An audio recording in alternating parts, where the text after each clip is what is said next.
back to another episode of Only a Giant. I'm sitting here in the snowy Syracuse area. We've got maybe an inch or two out there so far. Nothing crazy yet. They don't really know how much we're supposed to get tonight, but we'll kind of play that by ear. It could be 6 inches. It could be 12. It could be 2. Who knows? Meteorologists, I don't think they know what's going on. So I think I'll start this episode off how I have the last preview episode with my beer of choice tonight. We're going to do a little Dogfish Head 120-minute IPA. It's Imperial India Pale Ale. It's definitely a go-to. It's kind of hard to find. You don't see it everywhere. But when you do find it, it's worth getting. So cheers. Cheers to all Giants fans. Cheers to anyone else listening to this episode. I appreciate you. And cheers.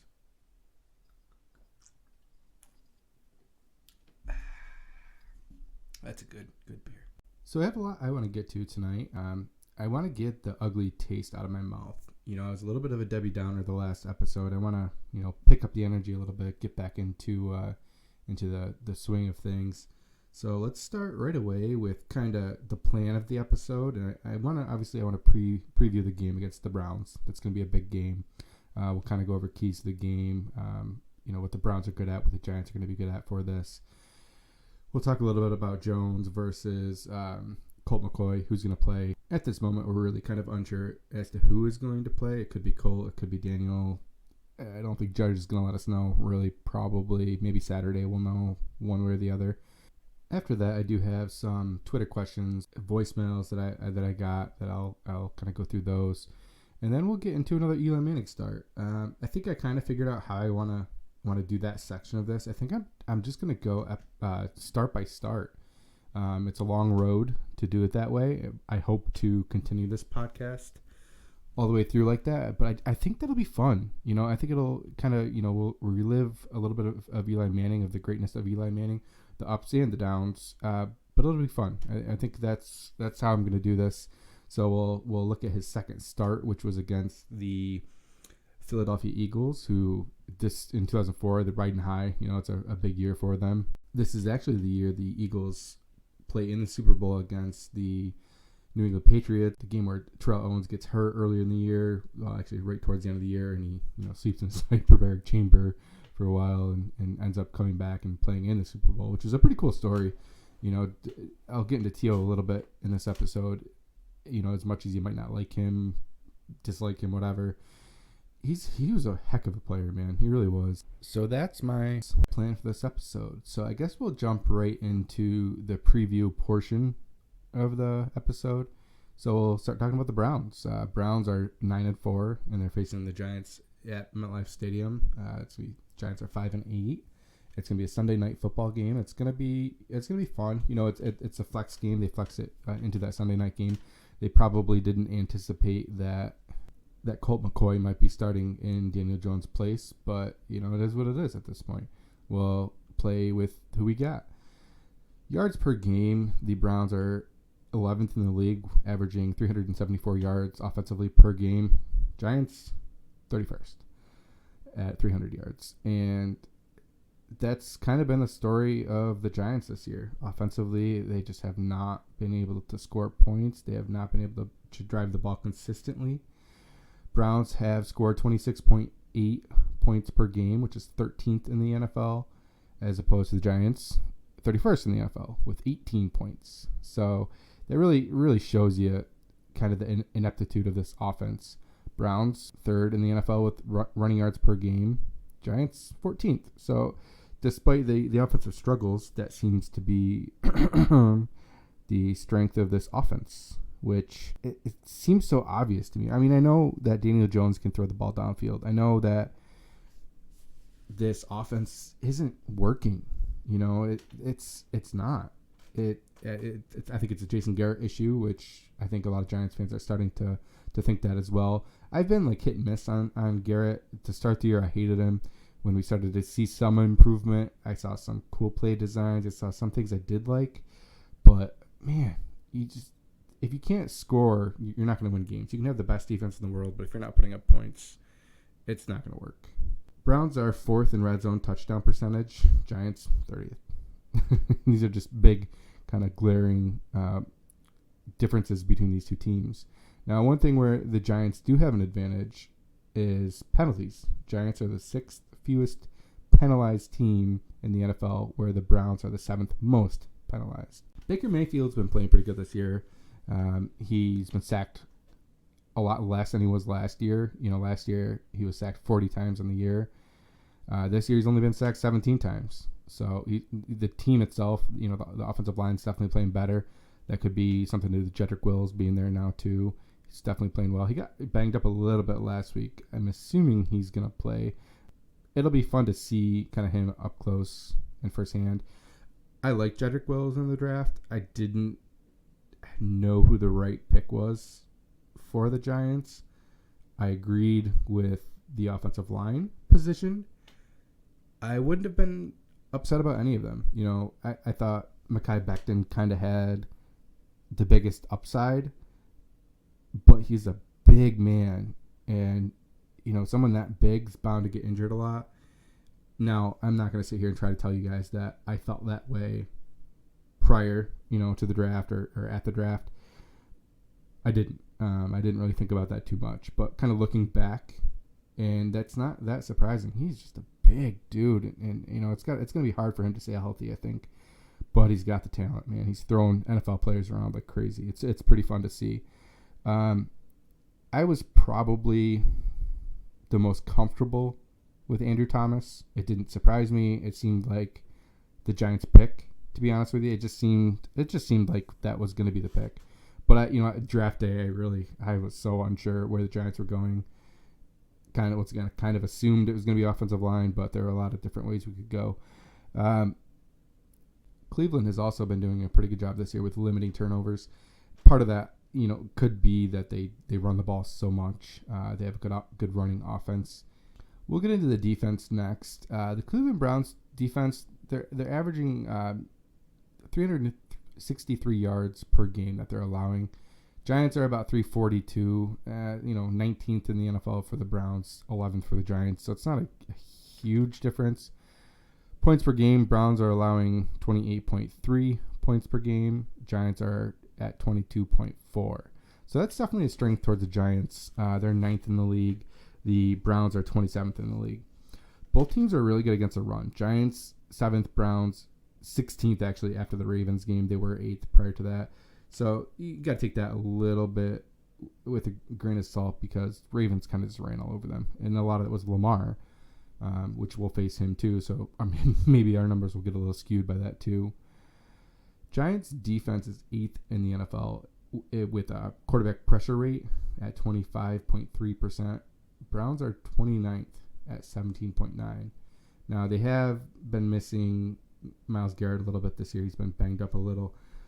It'll be curious to see if our offensive line can rebound after such a poor performance against the Arizona Cardinals. Sacks happen on occasion, but really we need to limit the sacks, limit the turnovers. Turnovers are really a key thing that we need to eliminate in this game. Browns are 3rd in the NFL with forcing 20 turnovers.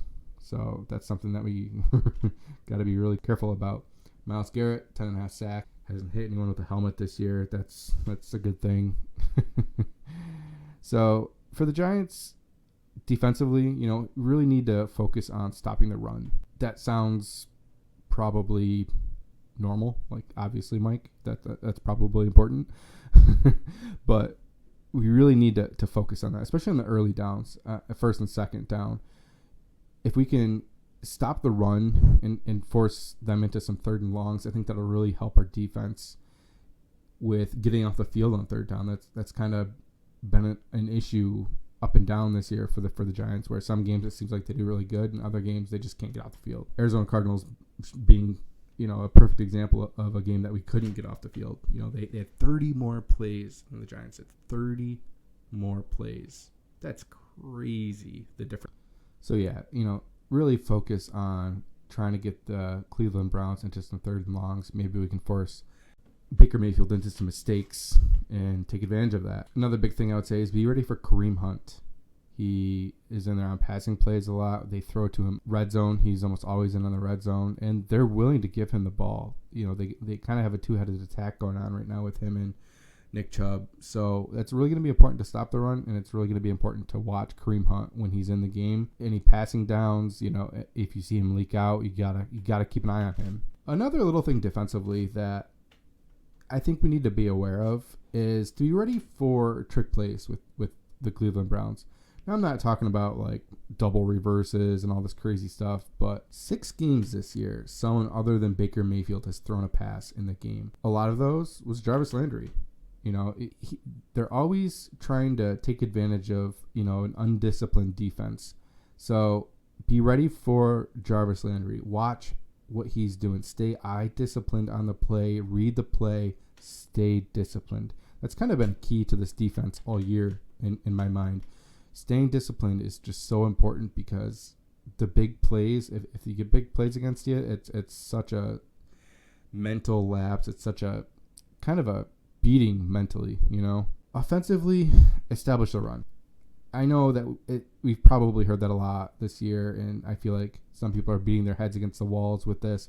I'm not trying to sit here and say that we need to impose our will and control the clock and yada yada yada. I'm not trying to ride that train.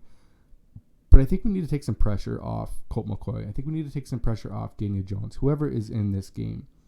If we can establish the run, and Wayne Gallman and Alfred Morris have proven this year that they can handle the ball, if we could take some pressure off of the quarterback and get some play action going, get some plays where maybe you have the boxes stacked a little bit more so you can take advantage of that in the passing game, that can do nothing but help us. We don't know who the quarterback's going to be. We don't know what the offense is going to look like.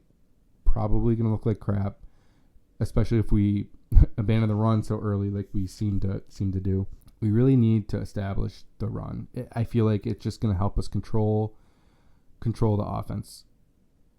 If we were a better, more successful offense, I wouldn't think that this would need to be said as much, and we could probably use the passing game is kind of part of the running game, but it's not the case. Our offense is horrible this year. I think I'm probably on the get rid of Jason Garrett front. We'll see what happens on that. I still think, maybe he'll get a head coaching job somewhere. That's kind of my hope right now at this point. Anyway, obviously another couple big things. No turnovers. We can't have turnovers. The Seattle game is a perfect example of a game without turnovers where we won a game that we shouldn't have won. Or maybe we weren't expected to win, I should say. We didn't get sacked much. We didn't turn the ball over. We were able to stay out of 3rd and longs. I mean, those are really big things that we need to make sure we can do. Special teams. Figure it out. Figure it out. I saw that we released Brandon Williams this week. He's one of the gunners the last couple of games. Maybe that'll help. I really, really would love to see Dante Pettis, maybe CJ Board back there returning kicks. He did at the end of the game last week. Pettis, obviously, he's been inactive. I really want to see someone other than Dion Lewis doing kick returns. I love that he can pass block and he's pretty good, on those 3rd and long situations, but he's just, I don't love him, I'm just not a big fan. So those are kind of the keys to the game. Offensively, no turnovers. Let's establish the run, get Gallman, get Alfred Morris going, stay out of 3rd and longs, get our special teams right, stay disciplined defensively, stop the run, keep an eye on Kareem Hunt when he's in the game, watch Jarvis Landry if he gets any quick passes, behind the line of scrimmage or any little handoffs.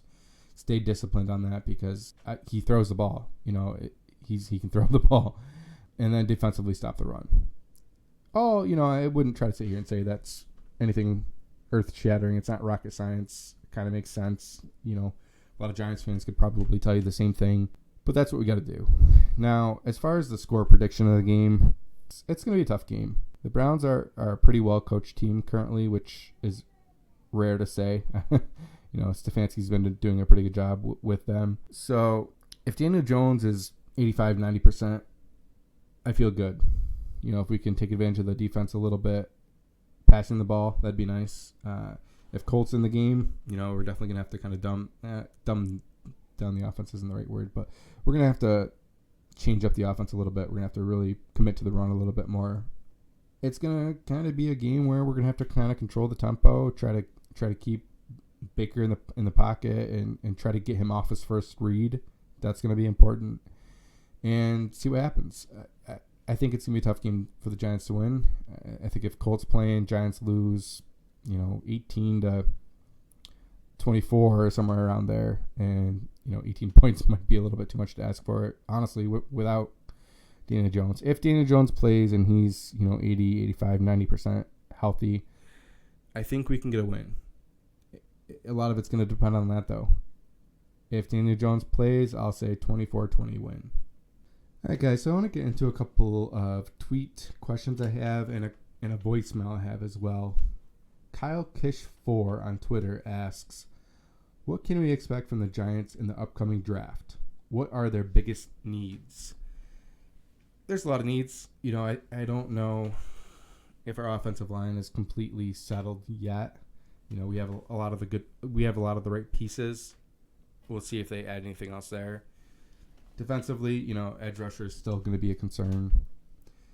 Wide receiver 1's going to be a big concern as well. Wouldn't shock me to see the Giants maybe draft a quarterback in the later rounds, pending, they stick with Daniel Jones, which I assume they will. I think you got to give it at least one more year. This year's been really weird, with Daniel Jones and this Jason Garrett-led offense. I feel like we just don't know enough yet. It's this offense has just been so anemic and so poor, and it's hard to really know for sure what the issue is. I mean, what from the naked eye, the play calling's terrible. The routes seem like they're not working. No one's getting open. But I'm not at the games also, so I don't see a lot of the other stuff. I don't really focus too much on like the all 22 stuff, although I kind of would like to get into it. I think that offensively, I just gotta hope that Jason Garrett's gone, and then we can get some upgraded weapons. I think receiver is definitely going to be something that we focus on, whether that's in the draft or whether that's in free agency. I don't really have a good answer for you on that.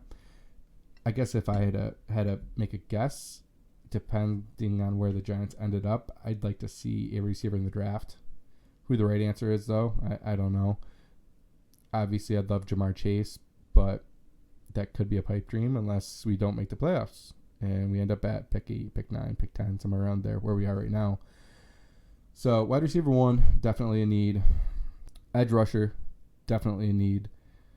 I think a little bit will be dependent on what the Giants do with Delvin Tomlinson and Leonard Williams. If they don't sign both of them, we may need a nose tackle or DT. Another tight end might not be a bad idea in the later rounds. I don't personally think tight end in the first round or second round's really what I'd want. But we need to get a little bit more of a talent infusion at the tight end position. I like Keaton Smith. I think he can stick around.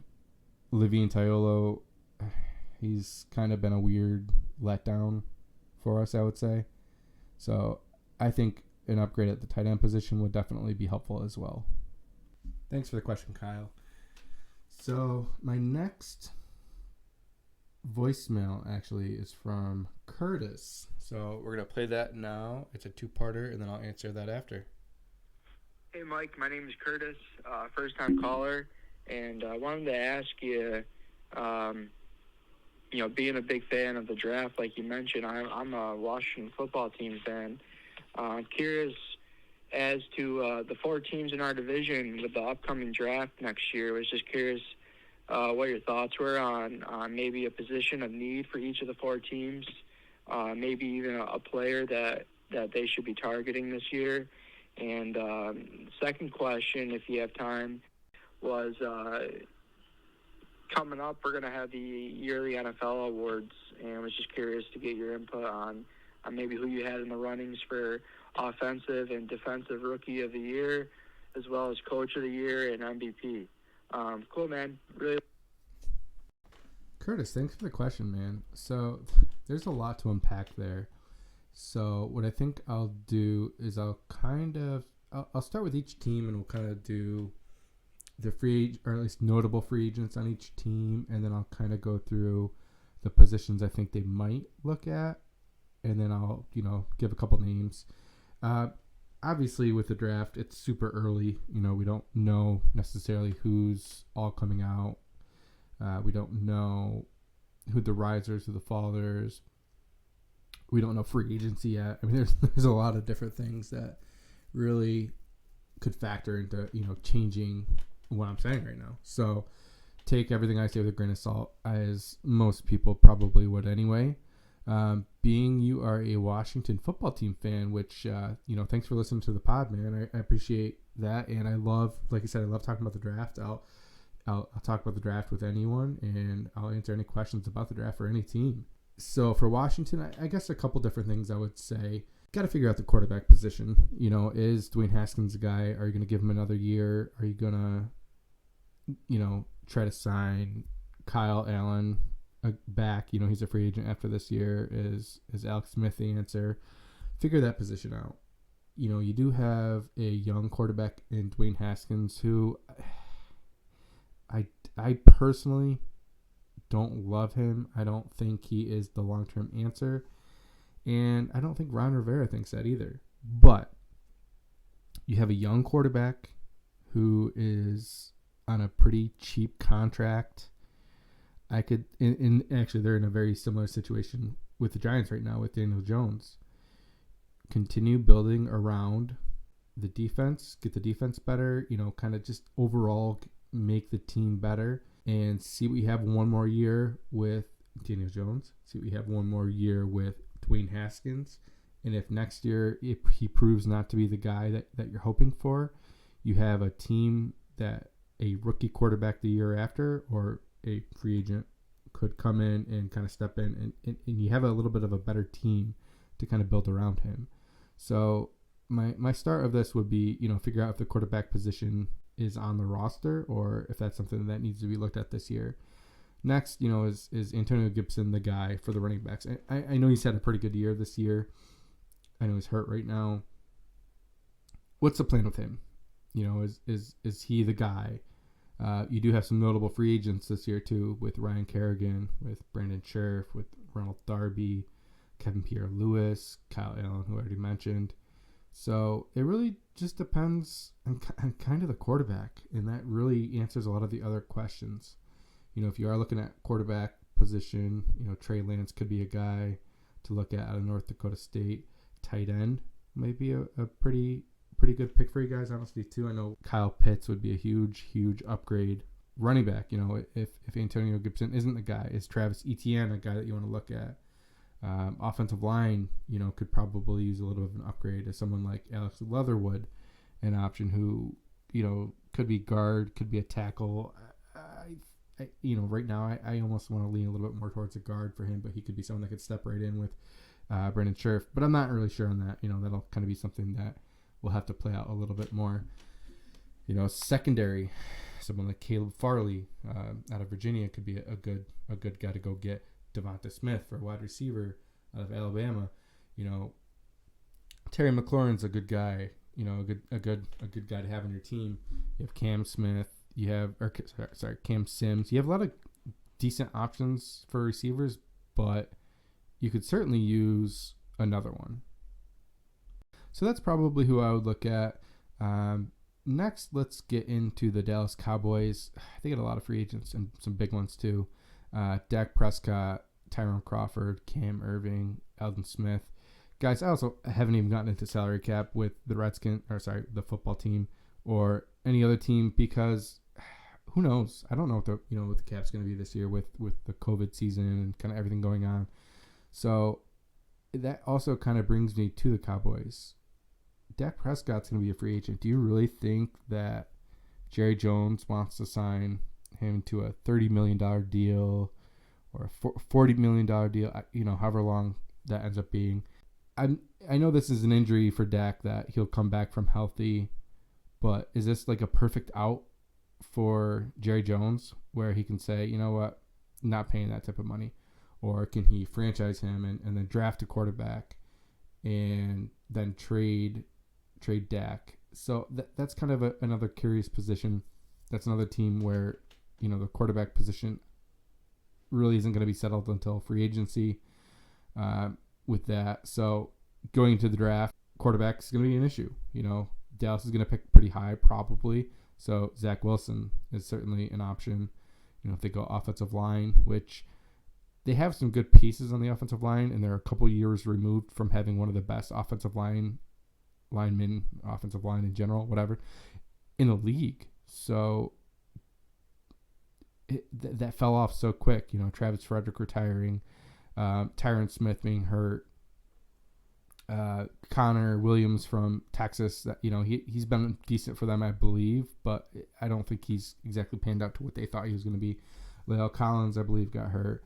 So offensive line is going to be an issue for them too. Does someone like Penei Sewell come in and solidify the right tackle position, or maybe take over at left tackle? Although I think Tyron Smith should hopefully come back healthy.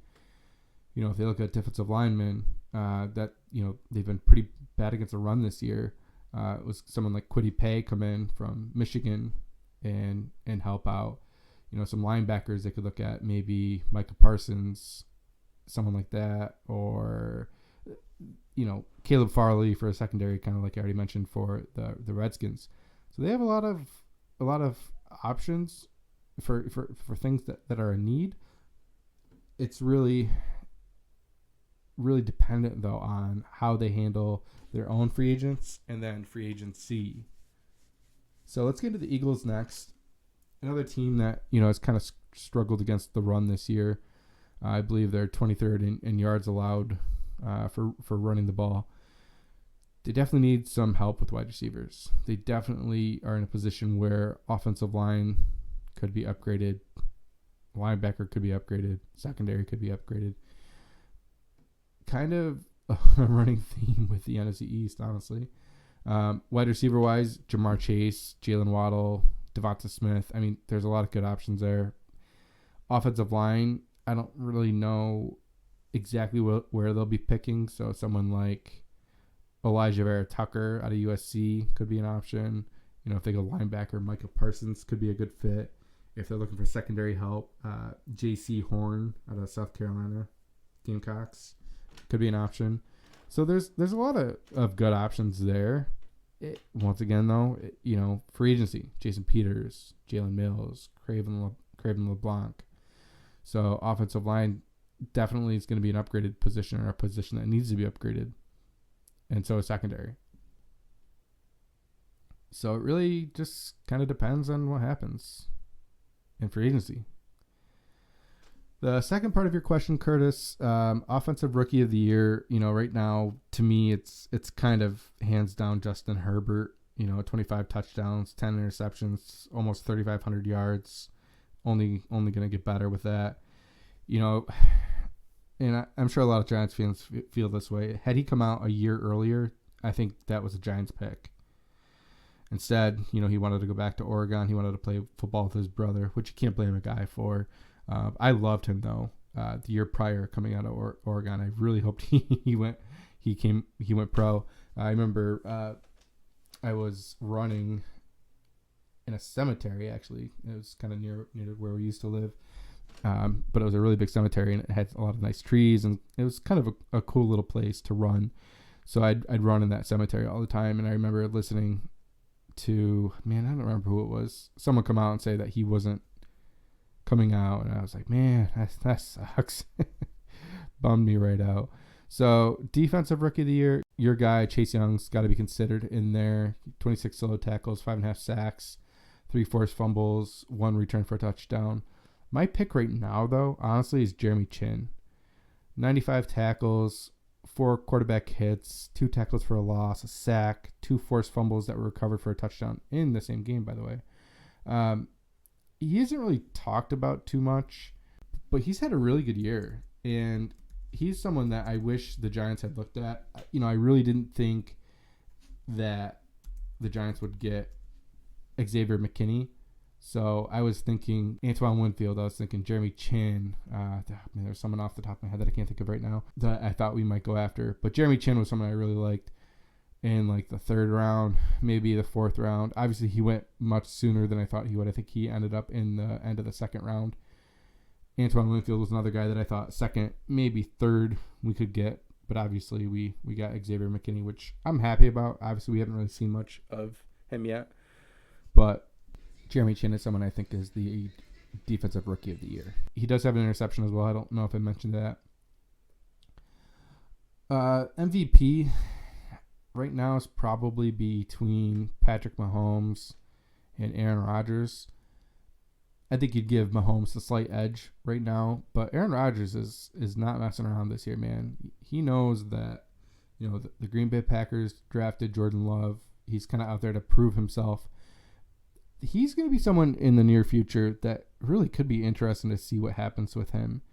Does he stay with the Green Bay Packers and the Packers just kind of hang out with Jordan Love and, for 3 or 4 years? Does he become a free agent and leave? Does he get traded? They could probably get a pretty good haul for him. It's just kind of a weird situation. But those are my 2 probably MVPs right now. Coach of the year, I'm going Sean McDermott, man. 10-3. He's got the Buffalo Bills playing good football. They beat a couple of really good teams the last couple of weeks. Hung in there with the Chiefs. They're Hail Mary away from being 11-2 against the Cardinals, which is very unfortunate. You can't let Kyler Murray roll out how they did on that Hail Mary. That really cost them. But yeah, the Buffalo Bills are having a really good year, and I just don't think they're talked about enough. Sean McDermott at Carolina, when he was their offensive coordinator, man, he did so many good things there. He's just not getting talked about enough, I think. So that would be my coach of the year. Curtis, thanks for the voicemail, man. That was a really good question. I really appreciate that. And yeah, you ever have any other questions, feel free to throw them my way, man. Thanks. So I do have one more Twitter question I'll get to. This one is not draft related, so that's nice. Ryan Shear at Ryan Shear 2 asks, what do you think the keys to getting this offense back on track are? Can the Giants do enough to beat Cleveland at home and take back control of the NFC East? Ryan, thanks for the question. Keys to getting this offense back on track are running the ball. This offense is not good enough right now to be a very pass-happy team. I think we need to establish the run. We did that in the second half against Seattle, and look what happened. We beat a good team. We didn't do it against the Arizona Cardinals, and we were terrible.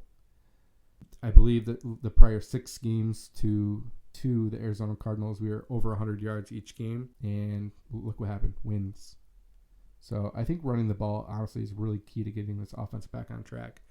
If we can get the offense back on track with running the ball, then we can establish a little bit of play action. Not turning the ball over is going to be key. I just think this offense is severely handicapped with Jason Garrett. I'm just not buying into him. I don't like what I've seen from him. This offense just does not seem to work. It seems just so anemic. It seems so old. It seems outdated. It seems predictable. When you have receivers that can't get any separation, okay, maybe that says something about the receiver too, but it certainly says something about the routes they're running. And that's an issue. If an offense is predictable, even going back to like some of the Bobby Skinner stuff that he does on YouTube and honestly even the podcasts that they put out there, he shows, curl routes and stuff like that where it's so predictable. We do it every week and it's almost picked off. So we need to change something about the passing offense in this game, in this offense. And I do think the offense needs to be, pushed down the field a little bit more, throwing the ball downfield. But who does that? Daniel Jones can do it. Is he going to be there? Is he going to be healthy this week? Is he going to be better? I don't know. I don't know the answer to that. So that's definitely going to be a big part of what we do going forward, whether he's healthy or not. It's kind of a really fortunate situation because we just don't know what he is. We don't know what Daniel Jones has. He looked great last year throwing the ball downfield, spreading the ball around. Obviously, the turnovers were an issue. He's doing better with that this year, but now we're not throwing the ball downfield. So, I really don't know what to think. It makes me a little worried that, if a new GM comes in, which I'm not saying that that's going to happen. I think Gettleman stays for another year, or, he retires in a situation where he wasn't being forced out. He retires and gets into like a consulting role or something like that with a team. That also wouldn't completely shock me. But, a new GM comes in, or even Judge here, he's been here for a year, and has he seen what he wants to see out of Daniel Jones? Is he his guy? Is that the offense he wants to run? Do we get a new offense coordinator? There's just so many little things that can affect this. So I don't know the completely right answer with that, but definitely running the ball, I think this week really needs to happen. We need to establish the run. And if we can do that, I think we can beat Cleveland. Defensively, we just have to keep doing the same thing we've been doing. We're bending, we're not breaking. We're doing just enough defensively to kind of stay ahead of, where we need to be. So hopefully we can do that. Guys, that's all the questions I have for today. So I think we'll get into another section that I want to do, and that's going to get into the kind of the Eli Manning stuff. Last week on the preview episode, I did a little bit of a game review of Eli Manning's first start. So I kind of mentioned this earlier in the show, but I figured, hey, you know what? Let's go with his second start, and maybe we'll just kind of keep going down the list, and it could be kind of fun, something a little bit different. So let's get into that. So Eli Manning's second career start is against the Eagles. They are 10-1 at this point. Giants are 5-6. Game kind of starts out bland. A couple punts. Giants punt, Eagles punt. Giants get the ball back, and boom, hits Jamar Taylor for a 50-yard completion. If you guys remember Jamar Taylor, he was drafted the same year Eli was, actually this year, his rookie year. I think it was a 6th round. I believe it was 6. I'll double check that. But he hits Jamar Taylor with a 50-yard completion. Ends up leading to a 22-yard field goal by Steve Christie. Giants are up 3-0. Pretty quick. That was the Giants' second drive.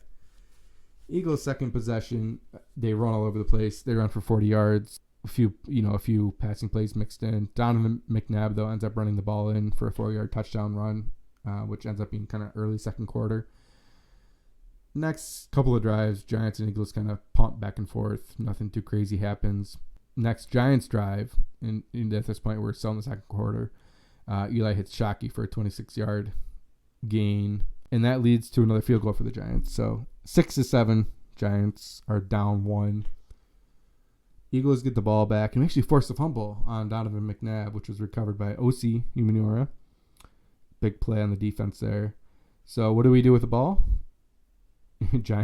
Eli Manning hits Jamar Taylor again with a 52-yard pass.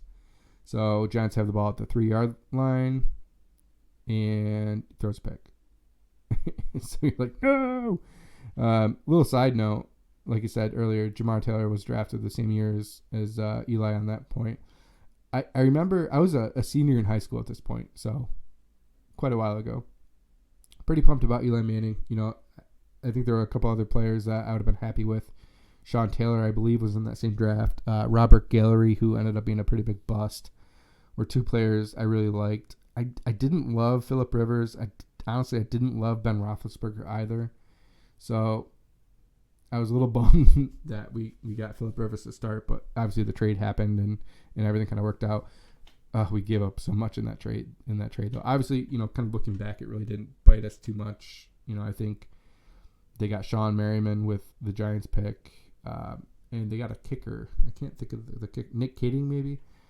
So really nothing too crazy. But I was super bummed that we had to give up that much. It just felt like so much at the time. Obviously, looking back, pretty happy with it now. So kind of back on point, though. Eli throws a pick at the 3-yard line. And, they kind of exchange punts a couple more times. Second half ends, second quarter ends. Eagles come right out and kick a field goal. Giants get the ball back, and Eli throws another pick. And, of course, the pick goes to Brian Dawkins, who, man, I hated Brian Dawkins. But it wasn't like your typical hate. It wasn't. I really respected him. I just hated playing against him because he was such a good player. I kind of felt that way, actually, about Brian Dawkins and, honestly, even David Akers, too, who were all on the same team. I always kind of had a little bit of a special place for Donovan McNabb with the Eagles. It's unfortunate that he went to the Eagles, but, he played college ball less than 70 miles when I grew up, so I kind of always admired him. And, back when he was playing at Syracuse, it was so cool to see. And then he went to the Eagles, and you're like, oh, crap, So you don't really want to root for him, but, I kind of always kept an eye on him. They actually had T.O. that year, too, which, despite what you want to say about T.O., he was such a competitor. He was a baller, man. He wanted to win. Yes, he wanted the ball. Yes, he was a little bit of a pain in the butt to have on your team, but he cared, though. He wanted to do nothing but help a team win. That was actually the year, too, I believe, that the Eagles went to the Super Bowl. He got hurt. I think he got hurt maybe like week 17 or something like that, and pretty much said, I'll be back for the Super Bowl. And he probably slept in his hyperbaric chamber every night and did what he could do to get back, and he made it back, and he made some big plays on that Super Bowl, I believe, but they still lost, obviously. So back to the game. After Eli throws a pick, the Eagles kick another field goal to make it 13-6. Everything kind of goes wrong at that point for the Giants, which honestly seems pretty familiar to this week against the Cardinals. Giants have a punt blocked. Eli gets sacked multiple times. Eagles continue to roll, and they win 27-6. So Eli at this point 0-2 in his rookie year. He's thrown one touchdown pass, 5 interceptions, I believe. Not a great start, but it was a very different time for rookie quarterbacks. They weren't really expected to start their rookie year. Even Eli coming in as early as he did was, I don't want to say it was unheard of, but it wasn't really expected either. So you really can't hate on Eli too much at that point. It was just kind of the way things went. Rookie quarterbacks usually kind of struggled the first couple of years. And we all kind of lived that with Eli until obviously the Super Bowl season and everything. When you look at the box score of the game, though, obviously, like I said, 27-6. Donovan McNabb was 18 of 27 for 244 yards with a touchdown. He was sacked twice. Brian Dawkins had 18 carries for 74 yards with a touchdown. Was it Dorsey Levens was there at that point, too? He had 9 carries. That's a name from the past right there. 9 carries for 38 yards. And then Todd Pinkston had a couple of catches. T.O., obviously, like I mentioned. L.J. Smith, 4 receptions for 31 yards. Freddie Mitchell was there that year. Defensively, Jeremiah Trotter had a good game for them, 8 solo tackles. Corey Simon had 2 sacks. Mark Simonow had a sack. Brian Dawkins was all over the place. A lot of the usual names, back in the day for the Eagles who, man, always seem to give us fits. For the Giants, Eli Manning, really, really bad stat line. 6 for 21, 148 yards, 2 interceptions, sacked 5 times for 37 yards, lost. Tiki Barber had a pretty good game, 19 carries for 110 yards. I can't stand Tiki Barber anymore. Maybe it's not fair to him. There was such a sour taste in my mouth after he retired and all the stuff he said about Tom Coughlin and everything he said about Eli Manning not being a leader and it kind of being comical. I really lost a lot of respect for him that year. Some other players on the team that year, Ike Hilliard had a rush. Jamar Taylor had 1 rush for -8 yards, which is kind of funny because that's his only rush of his career. He had 2 receptions for 102 yards. Jeremy Shockey had 2 catches for 31. That was pretty much it. Defensively, Will Allen had a lot of tackles. Barrett Green was there. Carlos Emmons. OC had 6 tackles. Reggie Torbor. Nothing really sticks out though. Something kind of funny about Jamar Taylor. I don't think I mentioned this earlier. Let me get back to it. He didn't last very long in the NFL. In Jamar Taylor's career, he had 6 catches for 146 yards. So that means in this game he had 2 receptions for 102 yards. This was kind of like his defining game of his career, or really just like his highlight of his career, I should say. So it's kind of cool that happened here. I was so excited about him when we drafted him, and really he just never panned out. I believe he got hurt, actually, if I remember correctly. We did draft him in the 6th round, and yeah, so that was kind of the highlight of his career. Kind of shout out to him, although I don't really know what he's doing nowadays. I know in 2018 he got arrested for possession of marijuana plants. At the time he was getting into coaching. That's all I really found about his life after football with the Giants, or after the Giants, I should say. So last week, doing a little pick'em section, I finished the week 8-8. Not great, but not horrible either. So I figured I would do week 15 and kind of continue this, see if I can do a little bit better this week. Although, like I said, I don't think I did horrible last week. There were a couple losses I didn't expect. I didn't think the Eagles were going to beat the Saints. I was hoping the 49ers would beat the Redskins. I thought Atlanta could beat San Diego, but hey, it is what it is.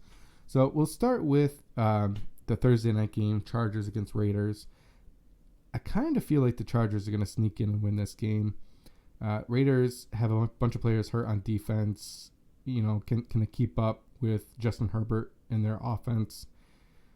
Chargers do tend to blow games, so that'll be interesting. We'll kind of see what happens with that. But I'm going to go Chargers, I think. So we actually have a couple Saturday games this week, and that should be pretty interesting. To start, we have Bills against Broncos.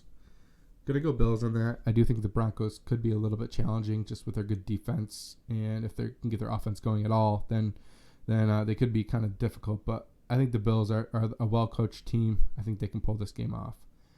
Next, we have Panthers at Packers. Easy, going Packers. That's Saturday night, 8:15. Sunday games, 1 o'clock. Texans against Colts, going Colts. Lions at Titans, going Titans. I think Titans can definitely win that game pretty easily. Bears at Vikings. I'm going to go Bears. The Vikings I just don't believe in. I'll never believe in Kirk Cousins. I just don't think he's a great quarterback. Next, we'll go to Seahawks against the Washington football team. I'm going to go Seahawks on that. Patriots against Dolphins. I think the Dolphins are going to smack them in the face. Cam Newton just looks weird this year. I don't really like anything about that offense. I know they're very run-heavy. When asked to throw the ball, they don't seem to be able to. Next, we have Jaguars against Ravens, and that's a Ravens win right there. After that, Buccaneers at Falcons. I think the Buccaneers win this game. I think they'll kind of right the ship here the next couple of weeks and kind of get into playoffs and go from there. A lot of 1 o'clock games this week. 49ers against Cowboys. Probably Cowboys. They seem to be playing a little bit better now. We'll see what happens there. First 4 o'clock game, you're looking at Eagles against the Cardinals. I'm thinking the Cardinals will win this game. I know Jalen Hurts seems to have this team playing a little bit better, and they seem to be playing a little bit more inspired, but I think the Cardinals win. I think the Cardinals are also playing a little better, and they're playing a little bit more inspired. Next, we have Jets at Rams. That's an easy Rams win. Next, we'll go Chiefs at Saints. I'm going to go Chiefs on that. I still think they're the better team. The Saints... It'll be interesting to see what Taysom Hill does when he has to throw the ball, when he has to kind of carry the offense. And I think last week showed against the Eagles that he might not be up to the task. Monday night game, we have Steelers at Bengals. I think this will be kind of a get-right game for the Steelers. Last is the Browns versus Giants. I already kind of talked about that a little bit earlier, but I think the Giants with Daniel Jones have a healthy Daniel Jones have a chance to win this game.